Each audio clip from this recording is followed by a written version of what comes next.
ఈరోజు మీకు ఒక గొప్ప వ్యక్తి గురించి చెప్పబోతున్నాను. బ్రిటిష్ వాళ్ళు ఇతని పేరు వింటేనే జాగ్రత్త పడేంత రెవల్యూషనరీ ఫైర్ ఉన్న వ్యక్తి. చిన్న వయసులోనే ఫ్రీడమ్ కోసం ఒక సీక్రెట్ ఆర్గనైజేషన్ స్టార్ట్ చేశారు. లండన్లో ఉండగానే బ్రిటిష్ రూల్కి వ్యతిరేకంగా బుక్స్, స్పీచెస్తో యువతలో ఉద్యమం లేపాడు. 1857 వార్ ఆఫ్ ఇండిపెండెన్స్ అని మొదటిసారి చెప్పిన వాళ్ళలో ఇతను కూడా ఒకడు. బ్రిటిషర్స్ జైల్లో వేసిన భయపడలేదు. అండమాన్ సెల్యులర్ జైల్లో అన్ఇమాజినబుల్ టార్చర్ ఎదుర్కొన్నాడు. జైల్లో పేపర్స్ లేకపోయినా గోడల మీద నెయిల్స్ తో పోయమ్స్ రాశాడు. దేశం కోసం జీవితాన్ని త్యాగం చేసిన ఫియర్లెస్ పర్సనాలిటీ.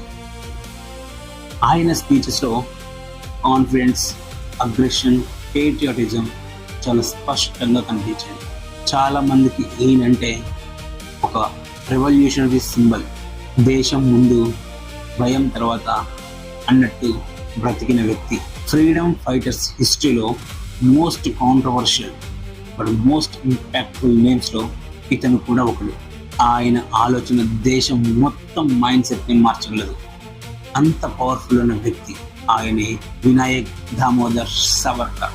ఆయన్ని వీర్ సావర్కర్ అని కూడా పిలుస్తారు. కొంతమంది చరిత్ర చదువుతారు, కానీ కొంతమంది చరిత్రనే మార్చేస్తారు. అలాంటి వాళ్ళలో ఒక్కడు వీర్ సావర్కర్.